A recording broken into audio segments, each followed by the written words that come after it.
नमस्कार। आज हम एक बार फिर हिजाब के बारे में चर्चा करेंगे। कर्नाटक हाई कोर्ट का हिजाब को लेकर आए फैसले ने एक बार फिर सियासत करने वालों को सियासत करने का मौका दे दिया है। तभी तो वे हाई कोर्ट के फैसले को अपने अपने नज़रिए से देख रहे हैं, अपने अपने ही तरह से उसकी व्याख्यान कर रहे हैं, उस पर अपनी टिप्पणी कर रहे हैं उस पर, और इस फैसले में जीत और हार के मायने तलाश रहे हैं। जबकि इस फैसले से न किसी की जीत हुई है न किसी की हार हुई है। हाई कोर्ट ने अपने फैसले में साफ साफ शब्दों में कहा है कि मुस्लिम महिला का हिजाब पहनना इस्लाम धर्म का जरूरी हिस्सा नहीं है और न ही इसके न पहनने से इस्लाम धर्म खतरे में आ जाता है। अदालत ने यह भी कहा है कि हिजाब पर रोक धर्म का आज़ादी के मूल अधिकार का कतई उल्लंघन नहीं है। कोर्ट का कहना था कि यूनिफॉर्म का नियम आम व्यक्ति की आज़ादी या प्राइवेसी के अधिकार के खिलाफ नहीं है। इसके अलावा अदालत का ये भी कहना था कि स्कूल कॉलेजों में यूनिफॉर्म की पाबंदी संवैधानिक रूप में सही है, क्योंकि इससे एक रूपता आती है, इसलिए इसका विरोध कतई गलत है। स्कूल कॉलेजों में ड्रेस का प्राविधान इसलिए किया गया था कि लोगों में ऊंच नीच की भावना ना आवे, गरीब अमीर के बीच के जो दरमियान में वो गैपिंग है वो ना आवे। सब लोग एक ही तरह की ड्रेस पहनेंगे तो उससे उसका अंदाजा नहीं लग पाएगा कि कौन धनवान है, कौन गरीब है, कौन छोटा है, कौन बड़ा है। इसलिए ये स्कूल और कॉलेजों में ड्रेस की व्यवस्था की गई थी। अदालत के इस फैसले के बाद AIMIM प्रमुख असुद्दीन ओवैसी ने कहा है कि यह फैसला धर्म, संस्कृति, अभिव्यक्ति की आज़ादी जैसे मूल अधिकारों के खिलाफ है। मैं उनकी राजनीतिक बयानबाजी पर कोई टिप्पणी नहीं करना चाहता हूँ, लेकिन इतना जरूर कहना चाहता हूँ कि सियासतदान लोग बराए मेहरबानी बच्चों और बच्चियों को पढ़ने दें, विकास करने दें, आगे बढ़ने दें, क्योंकि शिक्षा ही विकास की बेसिक गारंटी है।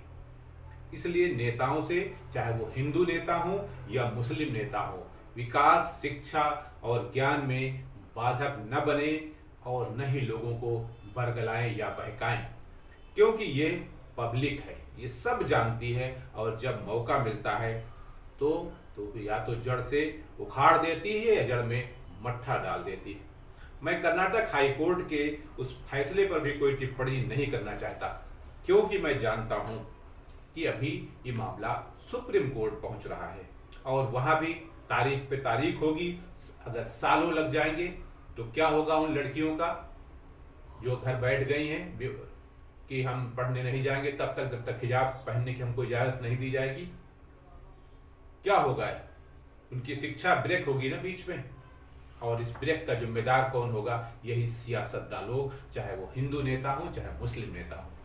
कल्पना कीजिए कि अदालत का फैसला आने में अगर 1 वर्ष लग गया तो 1 वर्ष में क्लास पीछे हो जाएंगी कि नहीं हो जाएंगी? उन लड़कियों का भविष्य क्या होगा? इस पर क्या क्या अभी सोचा गया है? क्या किसी नेता ने इस बारे में सोचा है? क्या ओवैसी साहब की बेटी अगर होती तो वो इस तरह के आंदोलन में कूदने का मौका देते? इतिहास गवाह है कि आज तक किसी भी राजनीतिक व्यक्ति ने या राजनेता ने अपने बेटे को या अपनी बेटी को राजनीति में उतारने से पहले कोई बड़े आंदोलन में आगे नहीं बढ़ाया, क्योंकि वो नहीं चाहते हैं कि लाठी डंडे उनका परिवार का व्यक्ति खाए या उनका लड़का उनकी बेटी खाए। हर व्यक्ति चाहता है कि भगत सिंह का जन्म जरूर हो, लेकिन हमारे घर में नहीं, बगल वाले घर में। क्या अबू आसिम आजमी अपनी बेटी या बेटे को स्कूल जाने से तब तक रोके रखेंगे जब तक अदालत का फैसला नहीं आ जाएगा? शायद नहीं। और मान लीजिए खुदा न खास्ता इसी तरह का फैसला सुप्रीम कोर्ट से भी आ गया, जैसा कि कर्नाटक हाई कोर्ट से आया है, तो फिर क्या होगा? तो क्या मुस्लिम बच्चे इसलिए पढ़ाई बंद कर देंगे कि उन्हें हिजाब पहनकर ही क्लास में बैठना है? अरे भाई, स्कूल और कॉलेज में ड्रेस पहनकर क्लासरूम में बैठिए, क्या दिक्कत है उसमें? और क्लास से बाहर आकर चाहे हिजाब पहन लीजिए, चाहे टोपी लगा लीजिए, चाहे अंगोछा बांध लीजिए, कुछ भी कर लीजिए, क्या फर्क पड़ता है? इससे फायदा क्या होगा? इससे फायदा ये होगा, एक तो आपको क्लास का नुकसान नहीं होगा, और दूसरा अगर आप ये सोच रहे हैं कि हिजाब न पहनने से इस्लाम खतरे में है, तो बाहर आके हिजाब पहन लीजिए। ऐसे भी शिक्षा के मामले में मुस्लिम महिला हो चाहे पुरुष हो, सबका परसेंटेज बहुत नीचे जा रहा है, पढ़ाई से दूर होते जा रहे हैं। अरे पढ़ने दीजिए लोगों को ना, आगे पढ़ने दीजिए, विकास करने दीजिए। उससे क्या होगा? परिवार का नाम होगा, देश का नाम होगा, समाज का नाम होगा। लेकिन अगर यही इसी तरह राजनीति चलती रही तो क्या होगा उन लोगों का? मैं एक बात समझ नहीं पा रहा हूँ कि मुस्लिम समाज की जो बहू बेटियां किसी प्रोफेशन या सरकारी गैर सरकारी नौकरियों में हैं, तो क्या वे हिजाब पहनकर वहां बैठते हैं? बिल्कुल नहीं बैठती। उनका कहना होता है कि यह कोई बाध्यता नहीं है, इसलिए हमें क्या पहनना है, कहाँ पहनना है, ये हम खुद डिसाइड करते हैं। मैंने इस बाबत कई हिंदू और मुस्लिम महिला डॉक्टरों, अध्यापकों, पुलिस बल में तैनात तथा कई संस्थानों की रिसेप्शनिस्ट से जब बात की तो उनका कहना था कि हम क्या पहनेंगे और क्या नहीं पहनेंगे, इसका निर्णय हमारा खुद का अधिकार है। हम जो हमको अच्छा लगता है हम पहनेंगे। लेकिन जब हम लोग कॉलेज या स्कूल में होते हैं तो जो वहाँ की प्रेस्क्राइब ड्रेस है वही पहनते हैं।